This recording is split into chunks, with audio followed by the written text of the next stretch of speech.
सूचना केवल हमारे विचार हैं, वित्तीय सलाह नहीं। निर्णय लेने से पहले खुद शोध करें। किसी भी लाभ या हानि के लिए हम उत्तरदायी नहीं हैं। आज हम देख रहे हैं मस्तेक लिमिटेड के 2025-26 Q1 की स्टैंडअलोन फाइनेंशियल परफॉर्मेंस। इस क्वार्टर में पिछले क्वार्टर के मुकाबले सेल्स अप्रॉक्स 2 गुना बढ़ गई है, जो बहुत अच्छी ग्रोथ है। इस अवधि में कंपनी की सेल्स परफॉर्मेंस स्टेबल रही और पिछले साल के मुकाबले अप्रॉक्स 2 गुना तक इंक्रीज हुई। Expenses 82.5% quarter on quarter increase हो गए हैं, जो साल भर के 105.5% के राइज के साथ अलाइन करता है। क्वार्टरली सेल्स के कंपैरिजन में एक्सपेंसेस इंक्रीज होना दिखाता है कंपनी ने एक्सपेंसेस मैनेज करने के लिए स्ट्रगल किया।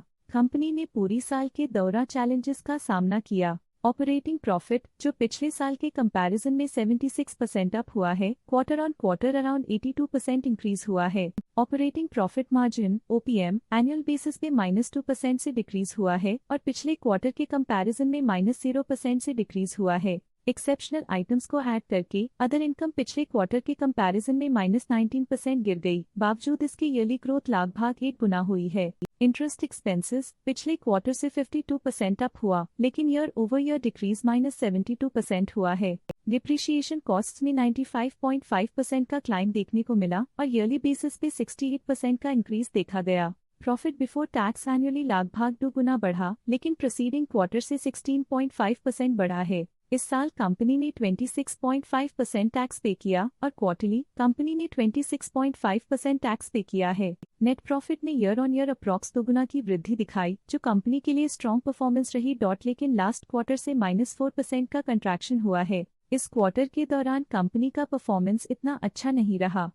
नेगेटिव नेट प्रॉफिट लॉसेस को इंडिकेट करता है। वहीं अगर एनुअल एनालिसिस की बात करें तो इस साल कंपनी का परफॉर्मेंस काफी अच्छा था। अर्निंग्स पर शेयर EPS में साल भर में अप्रॉक्स 3 गुना का इजाफा देखा गया, जो कंपनी की एक्सीलेंट परफॉर्मेंस को दिखाता है। लेकिन क्वार्टरली में 4% की गिरावट भी नजर आई। इस क्वार्टर में कंपनी का EPS इतना अच्छा नहीं रहा। नेगेटिव प्रॉफिट कमजोर एफिशिएंसी को दिखाता है। मस्तेक लिमिटेड के फाइनेंशियल स्नैपशॉट को रिव्यू करते हुए कुछ मुख्य ट्रेंड्स सामने आए हैं, जो कंपनी की परफॉर्मेंस पे रोशनी डालते हैं। जून 2022 से जून 2025 तक मस्तेक लिमिटेड की फाइनेंशियल जर्नी में सबसे पहले बात करते हैं सेल्स की। इस साल सेल्स में 48.5% की वृद्धि हुई है और पिछले 4 सालों में 124.5% की वृद्धि हुई है, जो एक निरंतर अपवर्ड ट्रेंड को दर्शाता है। पिछले 3 साल से सेल्स लगातार बढ़ती जा रही है, जो मार्केट एक्सपेंशन और कंज्यूमर डिमांड में वृद्धि को दर्शाता है। अब बात करते हैं एक्सपेंसेस की। इस साल एक्सपेंसेस 56% बढ़े हैं और 4 सालों में 126% का इजाफा हुआ है।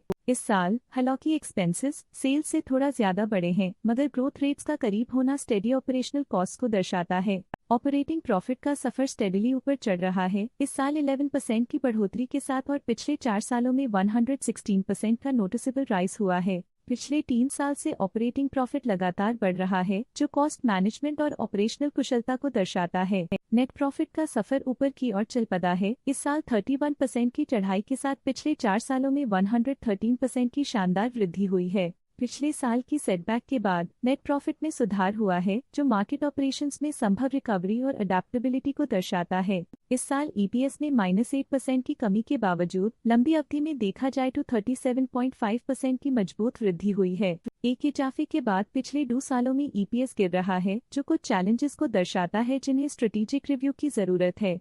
चलिए अब बात करते हैं शेयर होल्डिंग पैटर्न की।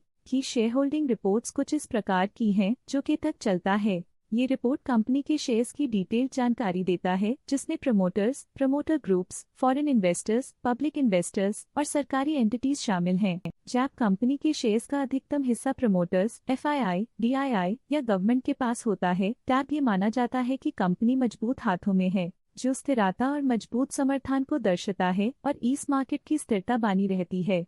ये था कंपनी का करंट शेयर होल्डिंग पैटर्न। आइए नजर डालते हैं कुछ प्रमुख प्रमोटर ट्रांजैक्शंस पर जो मार्केट के डायनामिक्स को रीशेप कर रही हैं। 11 जुलाई 2025 को प्रियंका अग्रवाल ने 10 शेयर्स खरीदे ₹5 पर यूनिट के हिसाब से, जिसका टोटल था 50। 11 जुलाई 2025 को रमन सप्रा ने 2.7 शेयर्स खरीद लिए ₹5 पर यूनिट के हिसाब से, जिसका टोटल था 13.3 28 जून 2025 को अरुण अग्रवाल ने 1000 शेयर्स की बिक्री की 2490 रुपीस पर यूनिट के हिसाब से, जिसका टोटल था 24.9 लाख। 28 जून 2025 को अरुण अग्रवाल ने 1000 शेयर्स बेचे 2440 रुपीस पर यूनिट के हिसाब से, जिसका टोटल था 24.4 लाख। 9 जून 2025 को अरुण अग्रवाल ने 4000 शेयर्स बेचे 2367.5 रुपीस पर यूनिट के हिसाब से, जिसका टोटल था 94.7 लाख। 27 मई 2025 को लवीजा फटाडो ने 1.1000 शेयर्स अपने पोर्टफोलियो में शामिल किए 5 रुपीस पर यूनिट के हिसाब से, जिसका टोटल था 5.3000। 27 मई 2025 को मयूर गजेंद्र गडकर ने 2.9000 शेयर्स खरीदे 5 रुपीस पर यूनिट के हिसाब से, जिसका टोटल था 14.5000। आशा है कि ये प्रमोटर डील्स के इनसाइट्स आपको स्टॉक मार्केट समझने में मदद करेंगी। इस सेगमेंट में हम आपको ले चलते हैं इस क्वार्टर के कुछ विशेष DII डील्स की ओर। 11 अप्रैल 2025 को ग्रेविटॉन रिसर्च कैपिटल LLP ने 3.3 लाख शेयर्स अपने पोर्टफोलियो में शामिल किए 2177.8 रुपीस पर यूनिट के हिसाब से, जिसका टोटल था 72.9 करोड़। 11 अप्रैल 2025 को ग्रेविटॉन रिसर्च कैपिटल LLP ने 3.3 लाख शेयर्स बेचे 2177.74 रुपीस पर यूनिट के हिसाब से, जिसका टोटल था 72.9 करोड़। 9 अप्रैल 2025 को ग्रेविटॉन रिसर्च कैपिटल LLP ने 3.4 लाख शेयर्स इन्वेस्ट किया 2191.59 रुपीस पर यूनिट के हिसाब से, जिसका टोटल था 74.6 करोड़। 9 अप्रैल 2025 को ग्रेविटॉन रिसर्च कैपिटल LLP ने 3.4 लाख शेयर्स पोर्टफोलियो से हटा दिए 2192.66 रुपीस पर यूनिट के हिसाब से, जिसका टोटल था 74.6 करोड़। 9 अप्रैल 2025 को NK securities research private limited ने 2.6 लाख शेयर्स इन्वेस्ट किया 2192.22 रुपीस पर यूनिट के हिसाब से, जिसका टोटल था 56.5 करोड़। 9 अप्रैल 2025 को NK securities research private limited ने 2.6 लाख शेयर्स पोर्टफोलियो से हटा दिए 2193.54 रुपीस पर यूनिट के हिसाब से, जिसका टोटल था 56.5 करोड़। उम्मीद करते हैं कि इस क्वार्टर के DII डील्स का ये विश्लेषण आपको पसंद आया होगा और उपयोगी लगा होगा। अब नजर डालते हैं मस्तेक के स्टॉक रिकमेंडेशन पे। इस स्टॉक का करंट प्राइस 3215 रुपीस चल रहा है। शेर खान ने स्टॉक की बाय रिकमेंडेशन दी थी। उन्होंने स्टॉक का टारगेट प्राइस 3030 का अनुमान लगाया था। रिकमेंडेशन के समय स्टॉक का प्राइस 2314.05 चल रहा था, जो करंट प्राइस से 34.8% डाउन है। आज के लिए फाइनेंशियल सेक्टर में इतना ही। देखने के लिए धन्यवाद।